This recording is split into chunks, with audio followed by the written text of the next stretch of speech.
Som. Estão me ouvindo?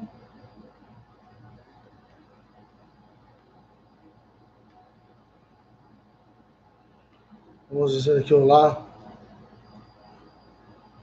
para a comunidade.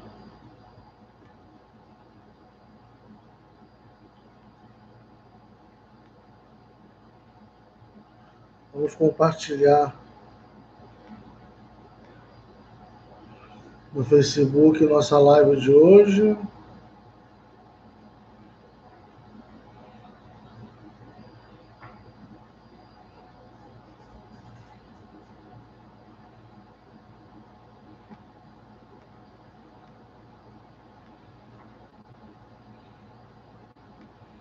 Vamos copiar aqui.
Deixa o pessoal entrar no streaming.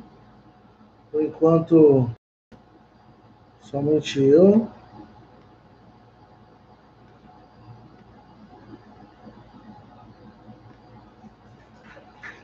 Mel.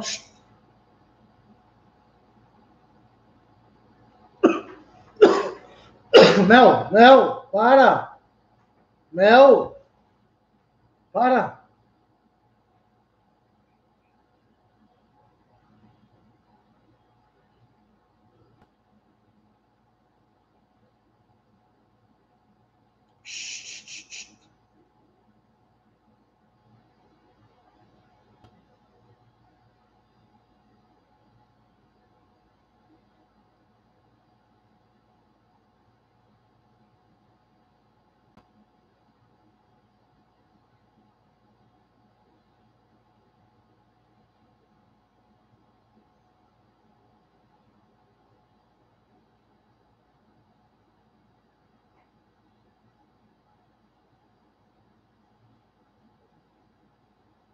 Isso.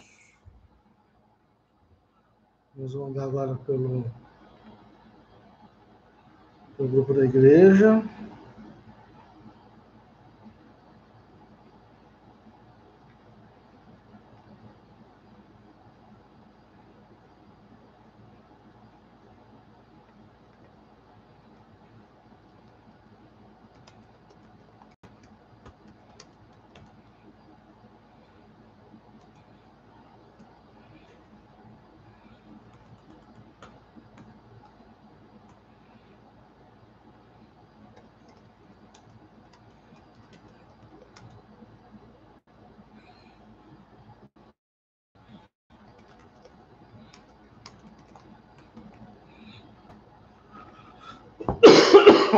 Vamos aguardar os irmãos chegarem. Quando você chegar, diga olá para mim, para saber que você está nos vendo. Hoje a gente está fazendo nosso primeiro teste ao vivo pelo YouTube. A gente aprendendo a usar algumas tecnologias, né?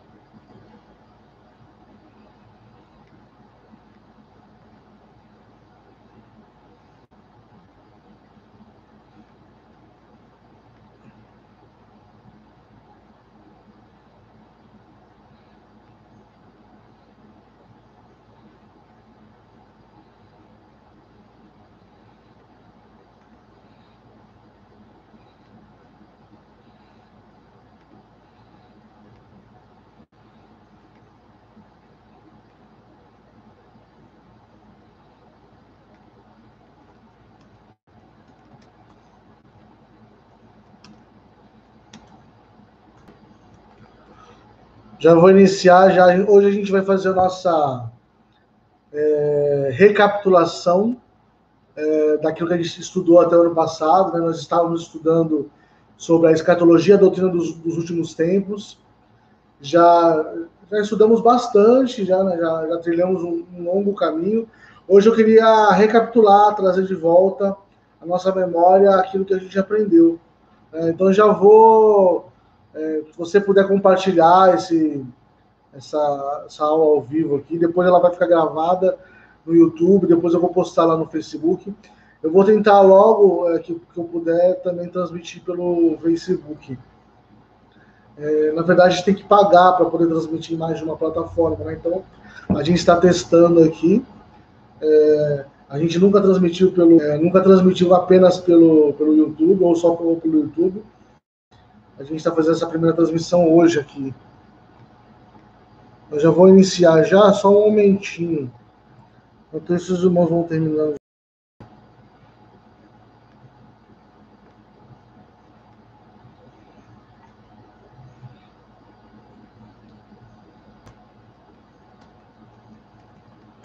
O YouTube é a plataforma dos vídeos, né? Então, por isso que a gente busca pelo YouTube, talvez seja o lugar certo, né?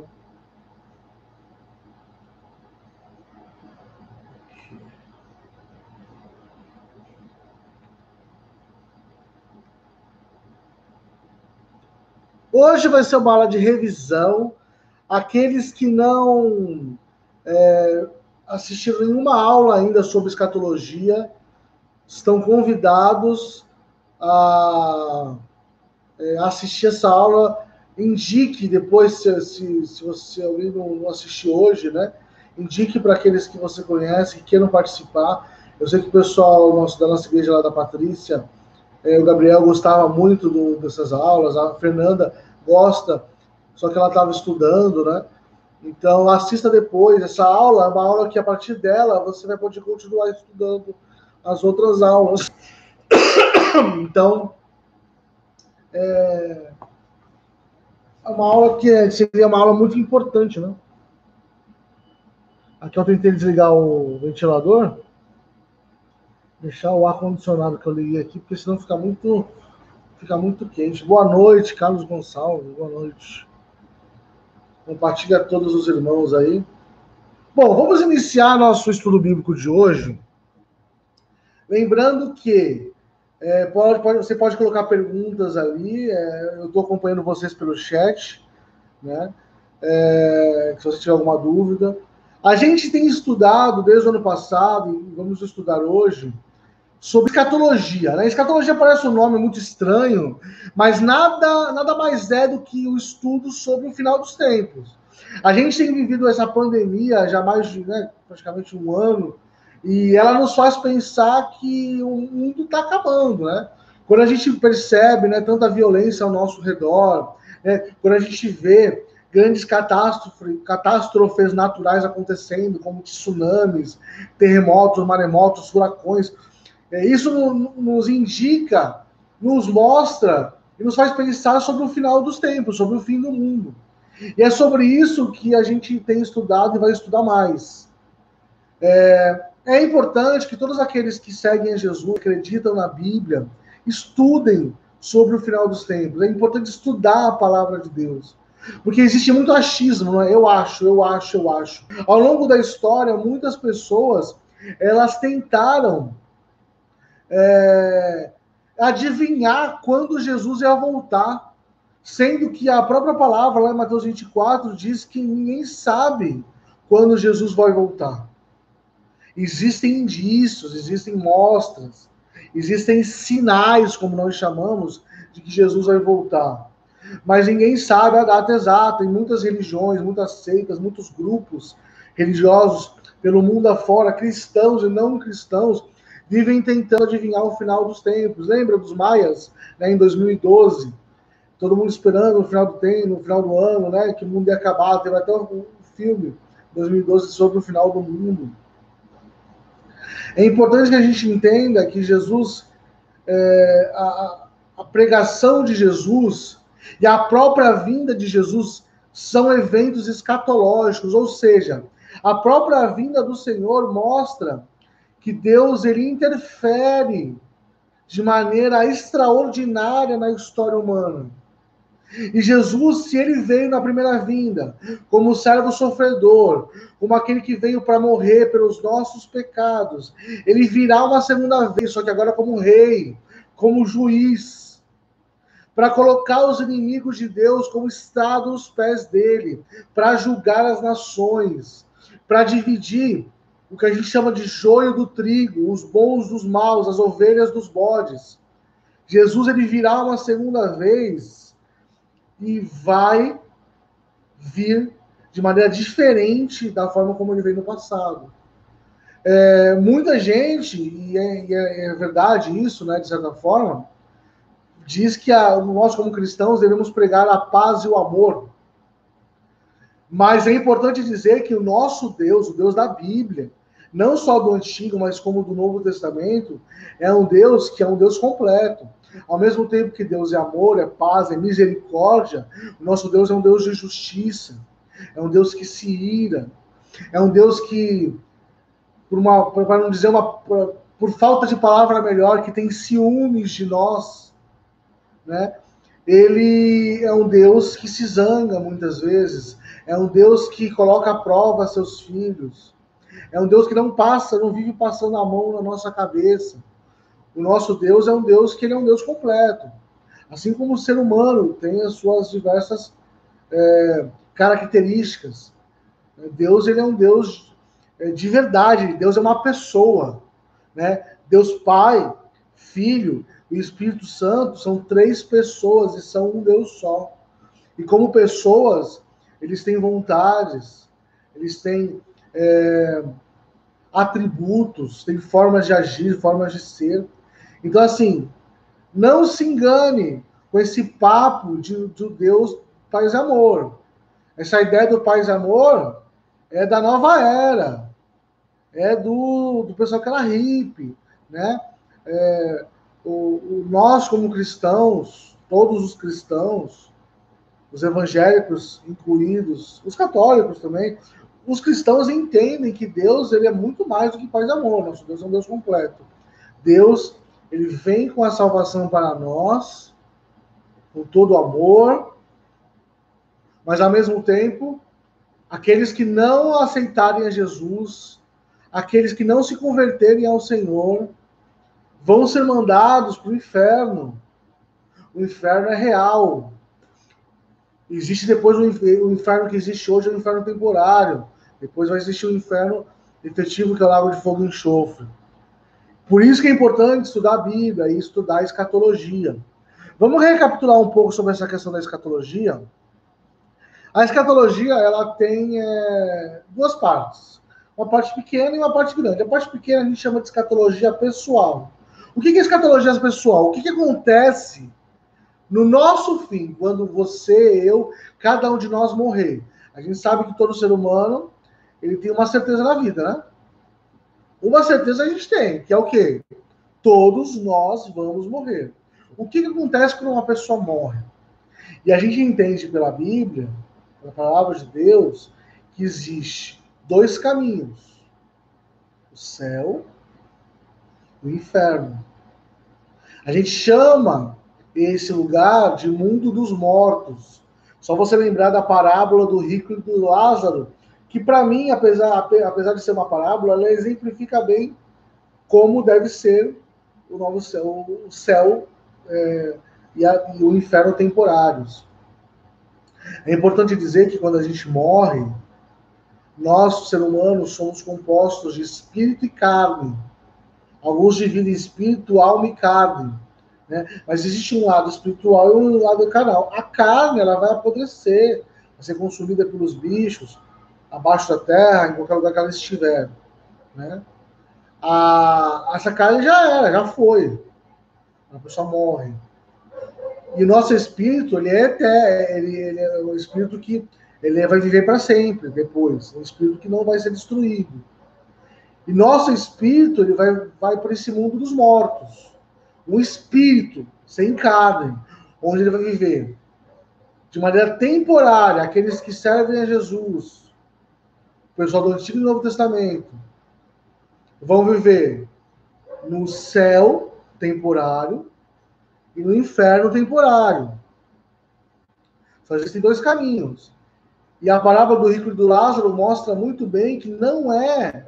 Deus, ele não permite que os mortos voltem a esta terra. A gente não sabe exatamente quanto tempo uma pessoa, quando morre, ela demora para ir para esse céu ou inferno temporários, com o seu espírito, né? Eu sempre acreditei que eu fecharia os olhos e já apareceria no céu ou inferno temporário. Alguns, segundo a mitologia católica da Idade Média, acreditam que vai vir um ente querido buscar a pessoa, ou vem um espírito, ou vem um anjo da morte buscar a pessoa e tudo mais, né? Tudo isso é mitologia. Mitologia, eu digo que assim, não está na Bíblia. Tá? A gente sabe que existe a morte, né? Como um ser, a morte. A gente não sabe exatamente, não posso afirmar para vocês que alguém vem buscar vocês. Pode ser que seja assim, pode ser que você simplesmente feche os seus olhos e já acorde numa nova dimensão, que seria a dimensão espiritual, que é o céu e o inferno temporários. Tá? Uma coisa importante a dizer em relação a isso, o diabo e os demônios, os anjos caídos, não estão no inferno. Eles não reinam lá com o diabo, o vermelhinho, com o chifre e o tridente reinando no inferno. Isso não acontece, eles estão na terra. Eles caíram na terra quando eles pecaram, quando eles se voltaram contra Deus. Lembre-se disso. Essa mitologia de filmes, de livros, de histórias, de que diz que o diabo reina no inferno, isso não existe. Tá? Não existe. Existe o inferno e o céu temporários, mas que, na verdade, a presença de Deus ela existe nos dois lugares, tanto no céu quanto no inferno. No céu permanece o amor, a misericórdia de Deus, no inferno permanece a ira de Deus. Deus está lá também. Tá bom? Mas esse é um destino, depois da morte segue-se o juízo. Não existe, segundo a Bíblia, não existe reencarnação. Isso é algo que é antibíblico. Kardec, quando ele foi ler os evangelhos, ele trocou a palavra ressurreição por reencarnação. Aí ele escreveu os seus evangelhos, o evangelho segundo o Espiritismo e tudo mais. Mas isso não é bíblico, isso não é fiel nem aos originais da Bíblia. O Novo Testamento foi escrito em grego, o Antigo Testamento foi escrito em hebraico. Nem é fiel ao que sempre se creu nos textos bíblicos, as palavras traduzidas. Ressurreição. A solução de Deus definitiva, isso é muito importante para nós cristãos. A solução de Deus não é várias vidas para você se purificar. A solução de Deus é a ressurreição. Assim como Jesus morreu, no terceiro dia ele ressuscitou como exemplo de todos aqueles que iriam ressuscitar. Todos nós vamos ter um corpo renovado. Daqui a pouco eu vou falar sobre isso. Nós vamos ressuscitar. A solução de Deus não é a reencarnação, é a ressurreição. Tá? E assim, outra doutrina que é errada seria que existiria um purgatório, um estado intermediário, onde as almas muito boas, é uma doutrina católica, tá? Que não é baseada na Bíblia, é baseada na tradição. Lembrando que a Igreja Católica Romana, a base da Igreja Católica Romana é a Bíblia, são as tradições dos seus antepassados, né, o que chamamos de santos, e o que o Papa escreveu de maneira oficial, né? Então, não é, a Igreja Católica ela não se baseia apenas na Bíblia, ela se baseia tanto na tradição quanto nos escritos oficiais papais. A Igreja Evangélica ela tenta, apesar de lutar às vezes contra diversas heresias e interpretações humanas, se basear na Bíblia. É a luta de Lutero, a luta de Calvino na Reforma Protestante foi exatamente essa, né? Você se baseia na Bíblia. O purgatório não é uma doutrina bíblica. Que seria o seguinte: os muito bons vão para o céu, os muito maus vão para o inferno, e os mais ou menos, que é a maioria das pessoas, ficam no purgatório sofrendo, purgando o seu mal até ir para o céu, depois que purgar o máximo de mal. Ou, se não conseguir purgar de jeito nenhum, não conseguir mudar, vai para o inferno definitivamente. Mas essa não é uma doutrina bíblica. A doutrina bíblica é ou você vai para o céu ou você vai para o inferno. E depois da morte não tem mais chance. Depois da morte segue-se o juízo. A sua escolha, a possibilidade de salvação está quando você é vivo. Depois da morte, segue-se o juízo. Acabou. Tá?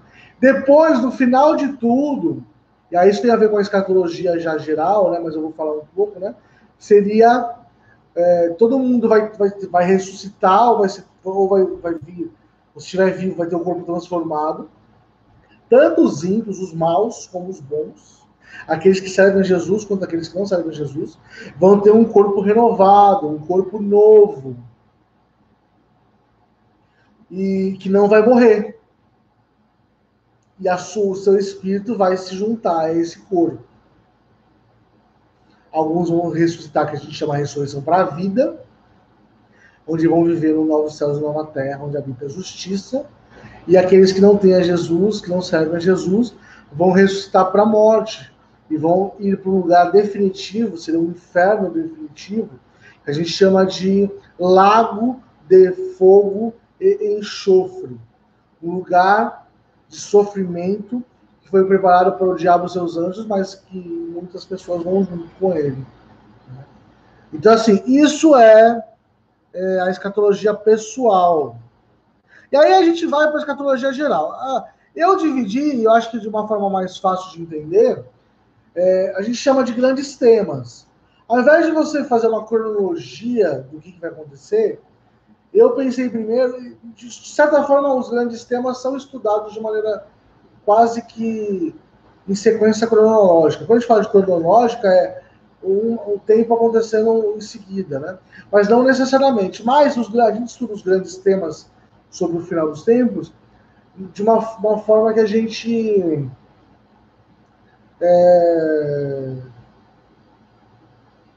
entenda de maneira melhor. Eu fiz isso para facilitar o nosso entendimento, né? E quais são os grandes temas escatológicos? Os grandes temas escatológicos são os básicos, né? Primeiro, escatologia, ele é esperança. Estudar o final dos tempos para o crente deve fazer você fazer crescer a esperança que você tem em Deus. Não a confiança que você tem nos homens, mas a confiança que você tem em Deus. Estudar sobre o final dos tempos é renovar a tua esperança de que Deus é um Deus que não vai deixar desamparado os homens. Ele vê esse mundo caído e percebe que esse mundo caído não tem solução. A solução foi a vinda de Jesus para morrer pelos nossos pecados, mas a solução definitiva na ressurreição de Cristo é a ressurreição, a renovação do próprio universo, do novo céu e de nova terra sendo feitas. A volta de Jesus, ela nos traz uma esperança escatológica. Nos deve fazer nos alegrar. Não deve fazer você sentir medo. Isso é muito importante. A volta de Jesus deve fazer você vibrar. Jesus volta logo. Para aqueles que não servem a Jesus, é ajoelhar diante do Rei dos Reis e esperar vir o juízo sobre si. Para aqueles que não servem a Deus, a Jesus, não existe esperança. Quando Jesus voltar, acabou. Você vai sofrer o juízo de Deus. Mas, para aqueles que servem a Jesus, é uma alegria grandiosa. Talvez você possa ficar dividido pelos seus familiares que ainda não servem a Jesus. Mas fato é de que a salvação ela é individual. O papel de cada um de nós, como servos do Senhor, é anunciar a Jesus. Esse canal onde você estuda a Bíblia, né, serve para isso também. Por isso que eu já falo, ó, se você está vendo aqui e não se inscreveu no canal, se inscreva. Tem lá um sininho no canal, Esse sininho faz para que você receba atualizações quando eu tiver um vídeo novo. Esse estudo bíblico de quinta-feira eu vou estar colocando pelo meu Facebook do Caio Zeda, meu Facebook do presbítero Caio Zeda. Mas eu vou, ao longo da semana, estar sempre postando vídeos novos. Na verdade, todo dia você vai ver um vídeo novo, a partir da semana que vem. E 2 vezes por semana a gente tem vídeos mais longos, como esses estudos. Esse estudo que a gente está vendo hoje. Então, assim, é muito importante. Nosso papel, diante dos outros, é usar os nossos dons. O meu dom é ensinar, né? E devemos falar de Jesus. Mas a salvação, ela é individual. A salvação é individual. Você não tem como salvar o seu irmão, o seu filho, o seu marido. Você pode orar por eles. Devemos orar uns pelos outros. Mas no final das contas, a salvação é individual, né? Então, assim, é esperança. Esperança. Uma outra coisa que é importante dizer é o seguinte: o final dos tempos, como a gente denomina, ele começa não agora, quando a gente vê um monte de catástrofes naturais, mas na primeira vinda de Jesus. Lá começou o final dos tempos. É a partir daquela época que começaram a ocorrer diversas catástrofes naturais, desastres, mortes, guerras, de maneira cada vez mais intensa. Começou lá, naquela época. Então, assim, não se engane em achar que você descobriu um acontecimento escatológico. Jesus vai voltar porque aconteceu isso agora. A gente não deve se enganar. O final dos tempos já começou lá no passado. E lembrando, e a gente já vai entrar no novo tema, que são os sinais. Os sinais da vinda de Jesus, eles apontam para um fim. Então, quais sinais são esses? Desastres grandiosos naturais são os mais famosos, que ao longo da história vão se intensificando. Eu acredito que vão ficando cada vez piores ao longo da história, até que existe um momento no final de tudo, onde esses desastres são mais intensos. O esfacelamento da moral, dos bons costumes, da verdade, também é um sinal. Como a gente vê, a desvalorização do que é ser da família, a desvalorização do que é ser homem, do que é ser mulher, né? O espalhamento de imoralidades e perversões das piores espécies, né? Isso aí é sinal da vida de Jesus. Guerras. Quantas guerras ocorreram no século XX, né? A gente imaginava no final do século XIX de que o mundo estava vivendo uma grande paz, mas aí chega o século XX com a Primeira e Segunda Guerra Mundial, onde morreram milhões de pessoas. Só na Primeira Guerra Mundial morreu 10 milhões de cavalos, porque ainda era um meio de transporte mais comum para você carregar os armamentos. Então foram 10 milhões de cavalos. De gente foi mais ainda. Na Segunda Guerra Mundial existe uma estimativa. A gente fala dos judeus, 6 milhões de judeus mortos pelo nazismo, mas não dá para diminuir a atrocidade que foi o que fizeram com os judeus e alguns grupos separatistas, né, tipo ciganos, deficientes físicos, comunistas que foram presos e etc. Mais ou menos 100 milhões de pessoas morreram na Segunda Guerra Mundial. E a maioria delas eram civis, não eram soldados, estavam nas suas casas, foram bombardeadas, saqueadas, destruídas. A Europa e as ilhas asiáticas ali foram devastadas pela Segunda Guerra Mundial. Depois você vê o comunismo na Coreia do Norte, o comunismo na China, na União Soviética, que matou tanta gente. Na China, milhões de pessoas morreram de fome. Aí você vê a guerra do Vietnã, aí você vê a guerra no Afeganistão, Iraque, Irã, Síria, mais recente. Você vê as diversas brigas e guerras na África, as atrocidades que ocorrem até hoje na África, com pessoas vivendo em escravidão, semi-escravidão. Sabe assim, não sei se você sabe, mas hoje a estimativa é que existam mais escravos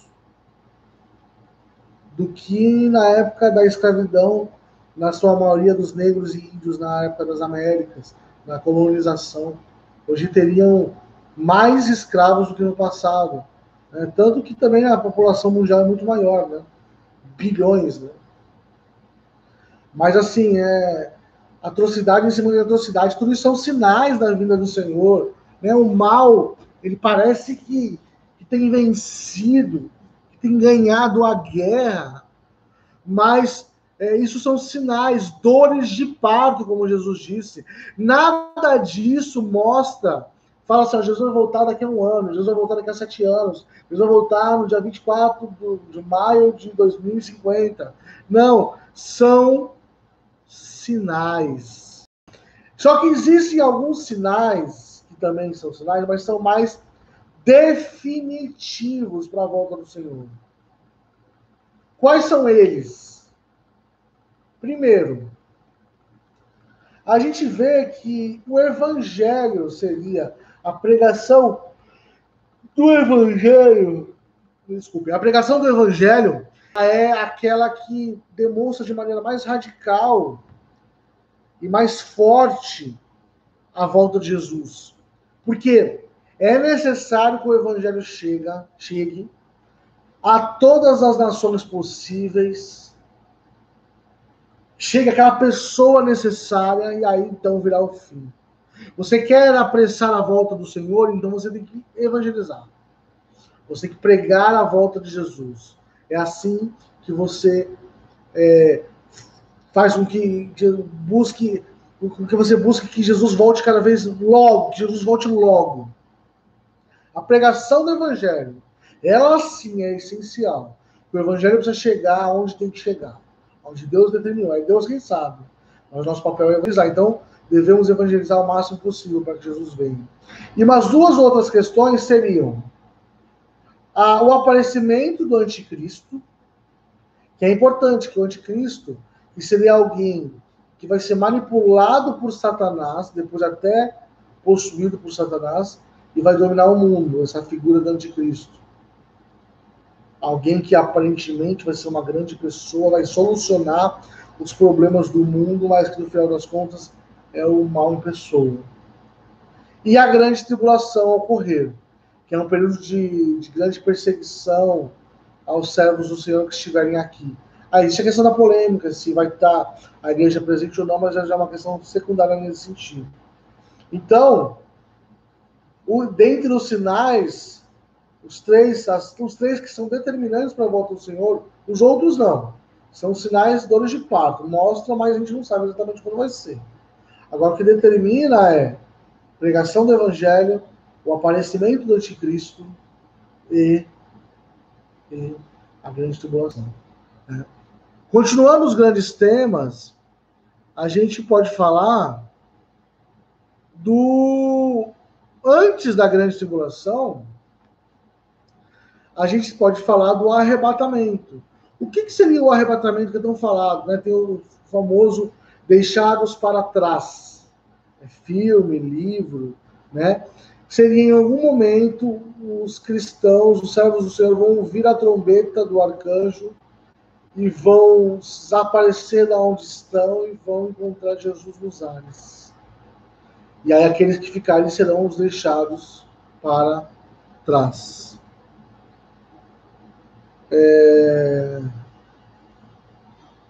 Esse seria o famoso arrebatamento. Mas a verdade é o seguinte: primeiro que a gente tem que entender o arrebatamento junto no texto bíblico de Tessalonicenses. A gente não vai ler o texto porque eu estou passando por cima, tá? Dos grandes temas.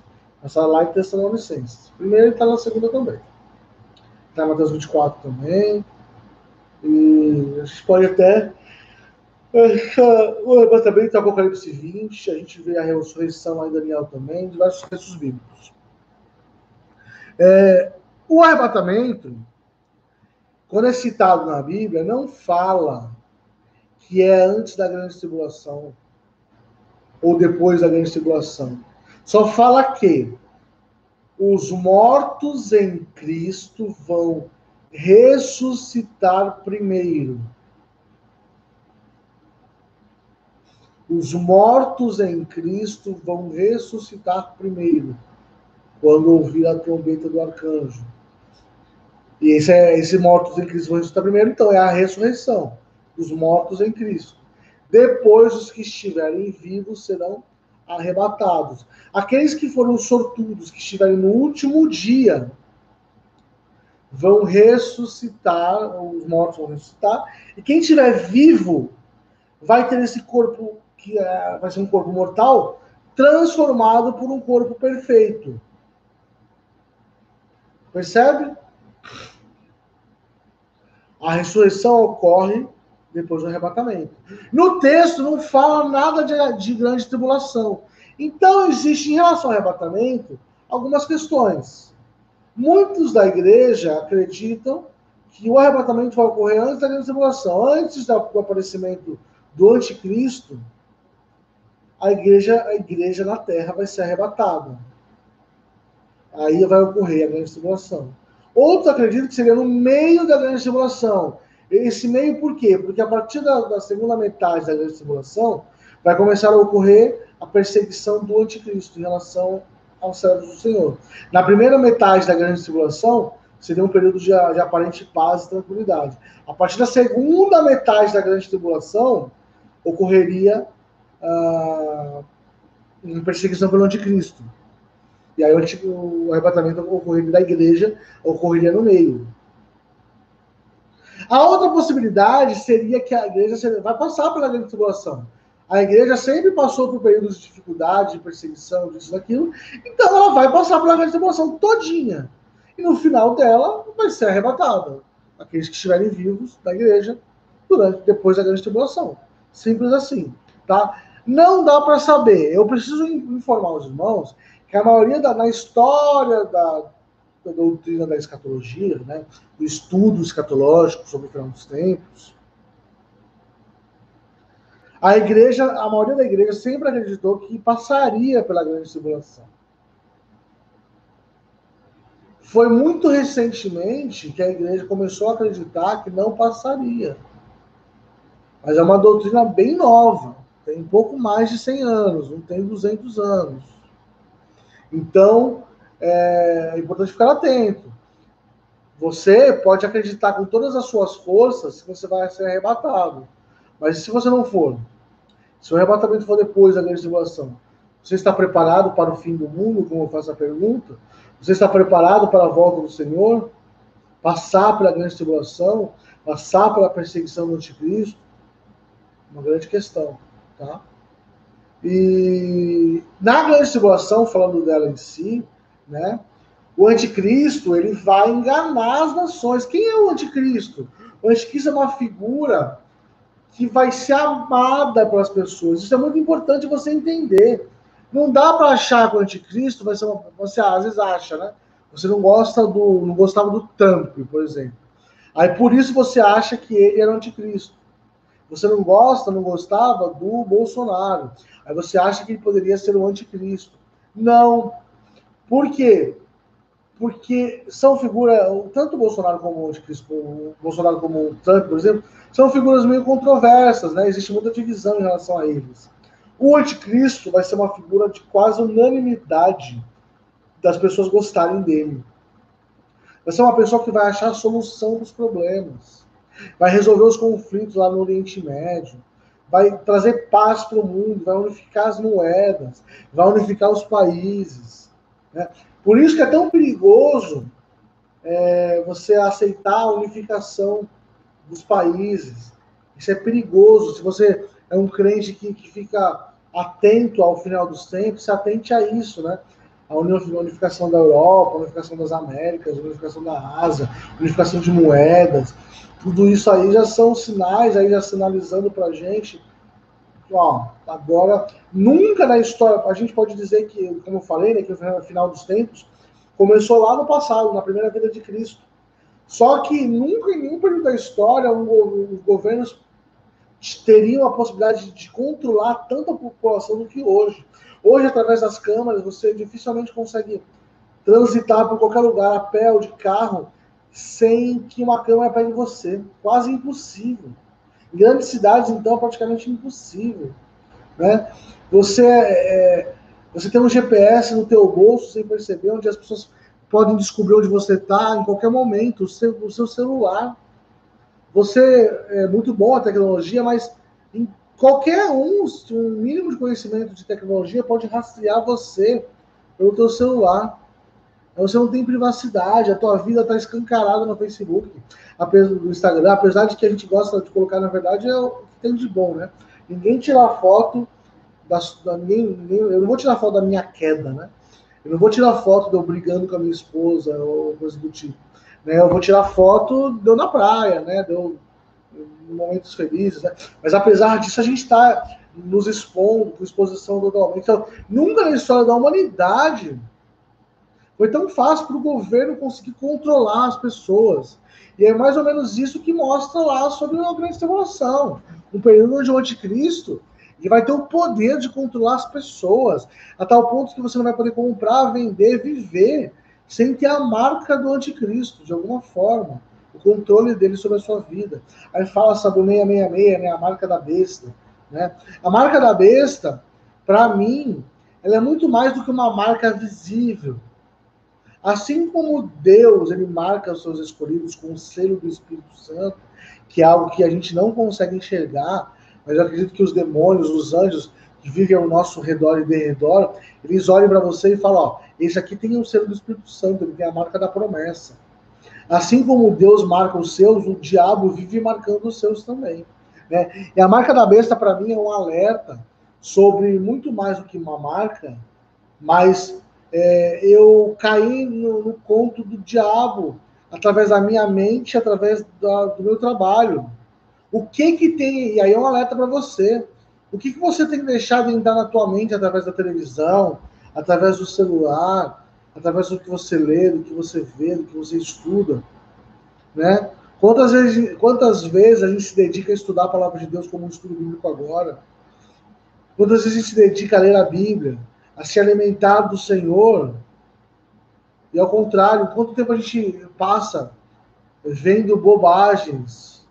E assim, existem coisas que são bobagens mesmo, mas existe muita coisa que são muita mentalidade através de novelas, de programas, através do celular que a gente lê, que a gente vê vídeos do TikTok, que são coisas malignas, que querem te fazer trair a sua esposa, seu marido, e quer você fazer coisa errada, quer levar você para o pecado.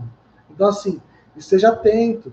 O diabo, ele está influenciando você na sua mente, ele está marcando a sua cabeça através daquilo que entra, através dos seus olhos. Tá? Continuando os grandes temas escatológicos, eu falei do arrebatamento. A grande tribulação em si, que eu posso falar mais? Vai ser um período de... no primeiro período, vai ser um período de grande transformação social, uma paz enorme, e a tendência a fundar-se uma religião unificada. Isso é o ecumenismo aí também como um alerta para a gente, né? Apesar de ser bonitinho, né? Que comunhão teremos nós com outra religião? Eu sei que hoje em dia vivemos a época do tudo politicamente correto, né? Mas não tem como misturar, não dá. Até dentro de algumas igrejas evangélicas unidas aí, é difícil, imagina com outras religiões, entendeu? É muito complicado. E existe uma tendência lá em Apocalipse mostrando sobre na grande tribulação e o poder do anticristo, a unificação de uma religião, a fundação de uma religião única, que vai acabar diluindo e destruindo as outras religiões, e que não vai fazer parte dessa religião vai ser perseguido, né? E o final de tudo essa religião vai fazer com que as pessoas adorem a besta, adorem o próprio diabo, que é exemplificado como besta, exemplificado também como o dragão, né? Satanás como dragão. Existe um controle estatal enorme do anticristo, um controle religioso total sobre o anticristo. E a partir da segunda metade da grande tribulação, né, é bem provável que os judeus vão achar que o anticristo é o seu Messias esperado. Porque até hoje, os judeus esperam o seu Cristo, o seu Messias.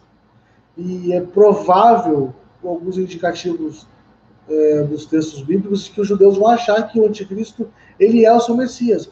Mas a partir da metade da grande tribulação, o anticristo vai fazer uma coisa abominável. Eu não sei se vai ser um sacrifício proibido. Às vezes eu acho até que pode ser um sacrifício de criança, sabe? Como Deus abomina sacrifício de criança no Antigo Testamento.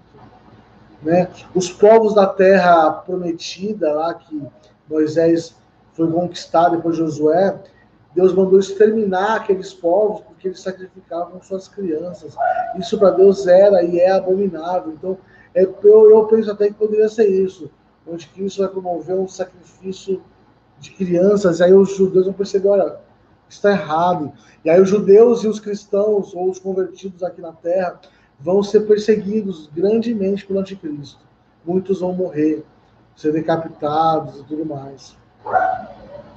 Mas aquele que perseverar até o fim será salvo. Então, assim, vai ser um período de muita dificuldade, muito difícil viver. Né? Vamos ter que viver escondidos. E por isso que eu falo, prepare-se, prepare-se. Se o anticristo começar esse governo hoje e a igreja não for arrebatada, como você vai viver? Então, assim, toma cuidado, esteja atento às notícias. Muitas coisas têm acontecido nesses poucos anos, a ONU fazendo coisas estranhas. Assim, não é para alarmar totalmente a gente, mas estejam atentos, se preocupem. Tá? Não caiam em contos e ladainhas. Tem muita gente falando bobagem, sabe? Mas assim, esteja atento, seja preparado. Principalmente o teu espírito, a tua vida, seja preparada para a volta do Senhor, preparada para a perseguição do anticristo. E a partir do segundo período também vai começar um período onde Deus vai começar a derrubar sobre as nações ímpias a sua ira. E aí, os convertidos ao Senhor, não, se estiverem aqui, de alguma forma serão protegidos da ira do Senhor, mas o mundo vai sofrer grandemente a ira do Senhor. Um terço da população vai morrer, um terço dos animais vai morrer, os animais aquáticos, né? Um terço das estrelas vão cair. Então, assim, vai acontecer catástrofes naturais de forma cósmica. Esse mundo vai cair aos pedaços. Tá? Vai sobrar muito pouca coisa para quando Jesus voltar. Na segunda vinda de Jesus, e aí é o seguinte, a segunda vinda de Jesus, que a gente fala, é ele vindo para a Terra julgar as nações. Então, existem algumas teorias sobre a segunda vinda de Jesus. Ele vem e acabou tudo. Né? Jesus vem, julga as nações, acaba esse mundo, destrói esse mundo, forma um novo céu e nova terra, ressuscita quem tem que ressuscitar, manda os crentes novos céus e nova terra, manda os ímpios, o diabo, a morte, o inferno, tudo pro lago de fogo e enxofre, acabou o mundo, acabou. É o último dia, Jesus vem para acabar. Tá?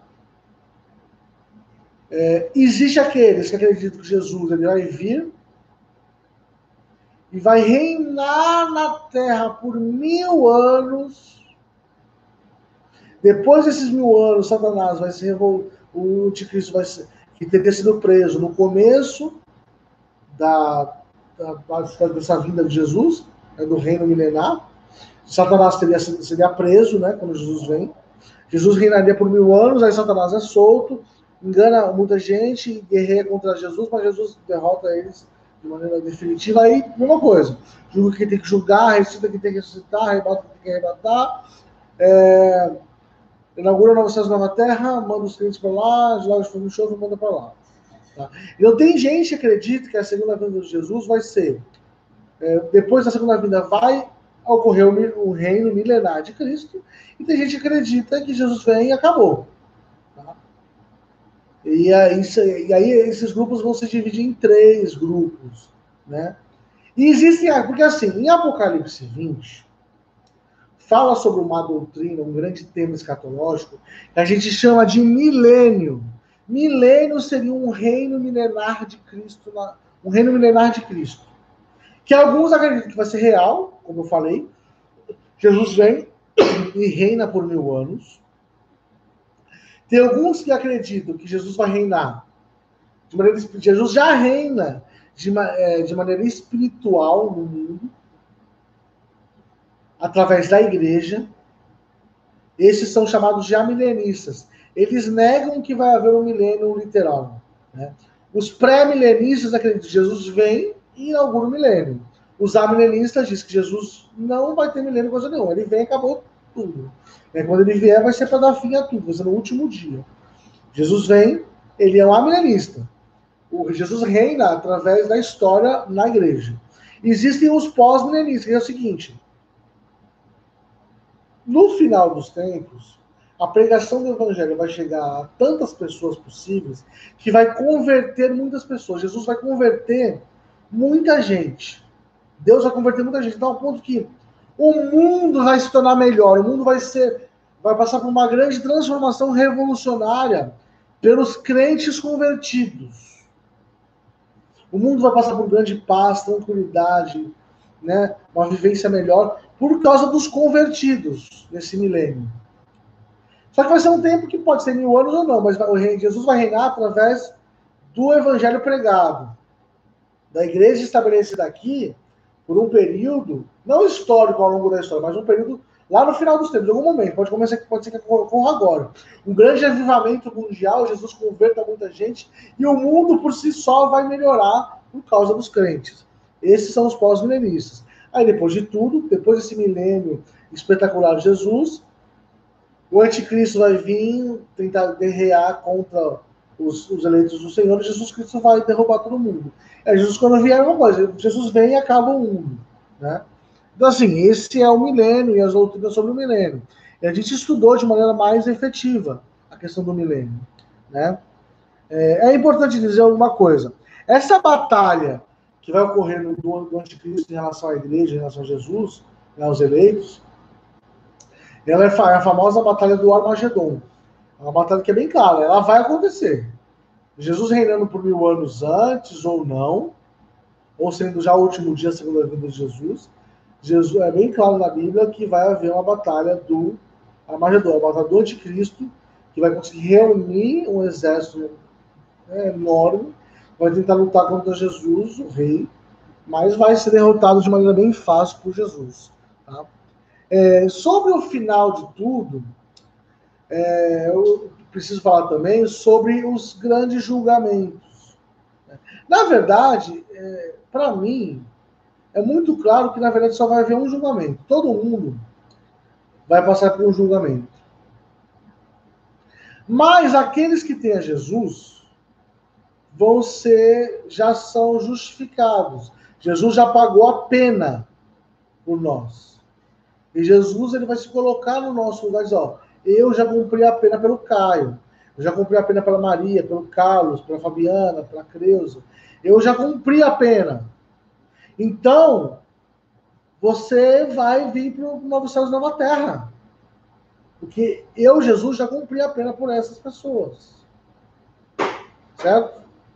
Agora, aqueles que não têm a Cristo como Salvador vão para o inferno, vão ser, na verdade, jogados para o lago de fogo e enxofre, onde vão sofrer o juízo definitivo de Deus. E assim, e aí chama o julgamento dos crentes de o tribunal de Cristo. E o julgamento dos ímpios de um grande trono branco. Na verdade, é um julgamento só, né? E aí tem até aquele julgamento das nações de Mateus 25, que mostra Deus separando os bodes das ovelhas, para mostrar que a salvação, apesar de ser pela fé em Jesus Cristo, a salvação precisa ser praticada. A salvação, lá naquele texto de Mateus 25, fala assim, ó, quem é que vai entrar no gozo do meu Senhor? Quem que me serviu? Foi aquele que acudiu, aquele que tinha sede, que tinha fome, que tinha frio, que estava preso, que estava doente. A salvação, ela é pela fé, mas ela implica em obras de salvação. Você não faz obras para ser salvo. Você não faz boas obras para ter salvação. Você faz boas obras porque você é salvo. A nossa fé é uma fé que tem que ser viva, real. Não é uma fé de ladainha, não é uma fé só de falar. É uma fé de agir. É muito importante. Tem gente que está se enganando. Tem gente que está caminhando para o inferno porque acha que é salvo, porque foi lá na frente e foi batizado e é crente nominal. Mas no seu dia a dia, quantos crentes batem na sua mulher, nos seus filhos, espancam? Quantos crentes fazem gato? Quantos crentes vivem de maneira indigna, vivem nos prostíbulos, vivem adulterando, traindo sua esposa, seu marido? Então, assim, o pecado, ele vai ocorrer na nossa vida, a gente vai pecar. Mas tem gente que vive no pecado, tem gente que vive no erro, insiste. Essas pessoas, elas estão brincando com Deus. E alguns acham que vão chegar, não brincam, né? Que vão chegar tostados no céu, né? Quase o fogo do inferno pegou. Mas aí talvez você esteja se enganando. Talvez esse tostado aí, na verdade, você está indo para o inferno. Você pensa que está indo para o céu, na verdade está indo para o inferno. Tá? Isso é um alerta para todos nós. Eu, como presbítero, diáconos, pastores, muita gente vai se surpreender, porque acha que... Quantas pessoas vão falar de Deus? Eu profetizei em teu nome, eu fiz isso, eu fiz aquilo em teu nome. Jesus vai dizer, se afasta de mim, maldito, porque eu não conheço você. Eu não conheço você. Assim, para mim, a parábola dos bodes e das ovelhas, Mateus 25, é para mostrar para nós, para mostrar para você, para mim, que eu preciso praticar a salvação. A salvação tem que ser uma salvação viva, real e prática. A minha fé tem obras. Tá? Não pode ser uma fé morta. Tá bom? E algumas últimas coisas para terminar de falar. Falei dos julgamentos. O julgamento, é importante dizer o seguinte: existem diversos textos que mostram que o sofrimento no inferno ele vai ser maior ou menor de acordo com as nossas boas e más ações da terra. Então, as nossas boas e más ações elas vão comprometer o seu sofrimento maior ou não no inferno. Aqueles que servem a Jesus, as suas boas ações e as suas más ações vão comprometer o que a gente chama de galardões. O que são galardões? São presentes que Deus vai nos dar no novo céu e nova terra. Alguns acham que vai ser uma casa melhor, mas eu acho que não. Acho que não tem a ver com bem. Para mim, tem mais a ver com autoridade. Pensa, o novo céu e nova terra vai ser... Qual vai ser a capital do mundo? A capital do mundo vai ser a nova Jerusalém que vai descer dos céus. Essa vai ser a capital do mundo. E Jesus vai reinar a partir dela, o próprio Deus vai estar presente nessa terra, né, nova terra. E o resto do planeta vai ser povoado. Vai ter gente que vai viver perto, mais longe, mais longe, até o máximo de longe possível nesse planeta. De repente vai ter gente que vai viver em outros planetas, não sei, tá? Mas a gente vai ter tarefas, a gente vai realizando. A gente quer ficar 24 horas louvando a Deus, é muito bom louvar a Deus, mas a gente não é anjo, né? Não é um robô. A gente, Nova Céus Nova Terra, imagina que você vai viver muito mais e melhor do que aquilo que você vive hoje. Mas se você gosta do que você vive hoje, algumas coisas boas que a gente tem na vida, às vezes um passeio, ou isso e aquilo, Nova Céu Nova Terra vai ser 1000 vezes melhor do que tudo isso. Tá bom? E você deve ganhar galardões, talvez sejam posições de autoridade que nós tenhamos no céu. Um vai ser governador, outro prefeito, outro isso, outro aquilo. Posições de autoridade. Assim como pensa nos anjos, né, distribuído em autoridades, ou os grupos militares, né, distribuído em patentes, talvez tenha alguma coisa parecida com isso que a gente nem consegue imaginar. Tá? A gente estudou...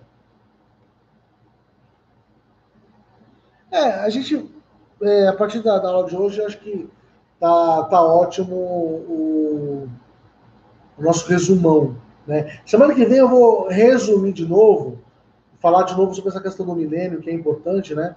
Falar sobre o pré-milenismo, o pós-milenismo e o amilenismo. Para a gente dar continuidade, porque a gente ficou faltando falar sobre lembra que eu falei que existe uma doutrina escatológica nova, que surgiu há pouco tempo, a gente chama ela de dispensacionalismo. A gente ainda não estudou o dispensacionalismo. Na semana que vem a gente vai recapitular, falar sobre o amilenismo, o pós-milenismo e o pré-milenismo clássicos, e depois a outra, o dispensacionalismo. Porque aí depois eu quero entrar no seguinte, cenas dos próximos capítulos, hein? Vamos estudar Mateus 24 e 25 de maneira... Vamos ler o texto e vamos esmiuçar ele o máximo possível. Depois eu quero ver se a gente pega Daniel 7, 8 e 9. Vamos esmiuçar textos difíceis aí. Tá? E depois a gente vai estudar, por fim, Apocalipse. A gente tem um chão ali pela frente, né? Talvez o ano inteiro, se Deus quiser, a gente vai chegar em Apocalipse e vamos estudar capítulo a capítulo de Apocalipse, para que você entenda de verdade o que Deus ele espera de nós, o que Deus tem preparado para nós. Tá? Que você possa, não sei se você tem alguma pergunta, tá? Eu espero que vocês tenham aprendido bastante. Faz alguns meses que a gente, né, desde praticamente novembro, a gente não estuda mais, e agora a gente está recapitulando. Espero que Deus possa ter abençoado a sua vida. Enquanto eu vou terminando de falar, se você quiser fazer alguma pergunta, se não tiver pergunta, tudo bem. Tá? Mas eu gostaria muito que vocês compartilhassem esse vídeo, ele vai estar nesse meu YouTube, meu canal, Caio Uzeda. Só procurar Caio Uzeda no YouTube você vai me achar. Vai ter minha fotinha lá. Você compartilha o meu canal, compartilha esse vídeo que vai estar lá. Eu vou colocar esse vídeo também no YouTube da igreja. A gente tem o YouTube da igreja, tem o Facebook da igreja também. Eu vou colocar no meu Instagram. Então esteja divulgando, tá? Porque a ideia é que a gente espalhe a mensagem do Evangelho e fortaleça a vida daqueles que servem a Jesus.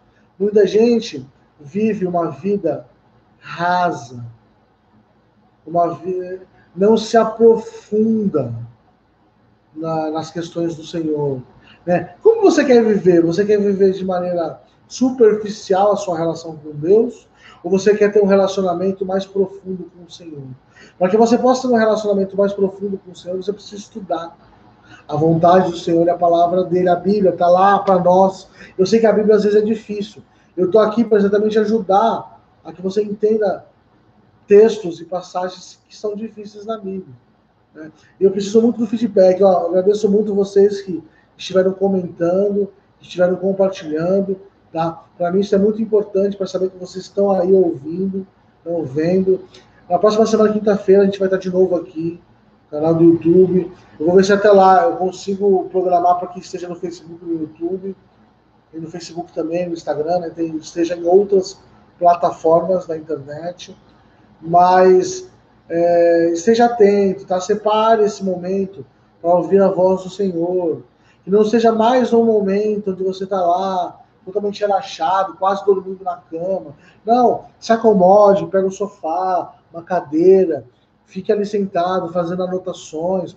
Quando citar textos bíblicos, anote os textos bíblicos, para que você possa aprender, tá? Eu vou, todas as aulas, depois dessas revisões, eu vou trazer sempre a partir desse ano, né, uma inovação que a gente vai ter, eu vou deixar sempre uma tarefa para vocês.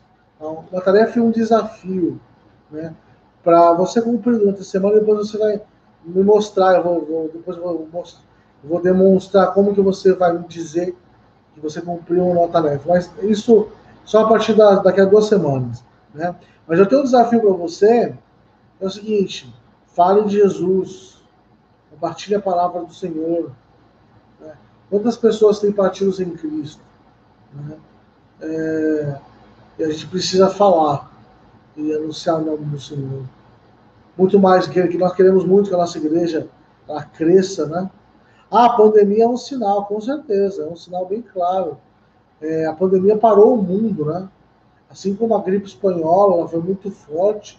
Essa pandemia ela não é tão forte, mas milhões de pessoas já morreram no mundo inteiro, né? Milhões de pessoas. Então, a pandemia ela é sim devastadora. muito devastadora. E pode ser que existam outras piores ao longo da história, né? Então devemos estar preparados para a volta do Senhor. Você está preparado, preparada para a volta do Senhor? Vamos estudar a palavra dele. Vamos buscar mais do Senhor, para que ele tenha mais de nós e nos use cada vez mais. Deus abençoe a sua vida, a sua semana. Fique na paz do Senhor. Fique na paz do Senhor.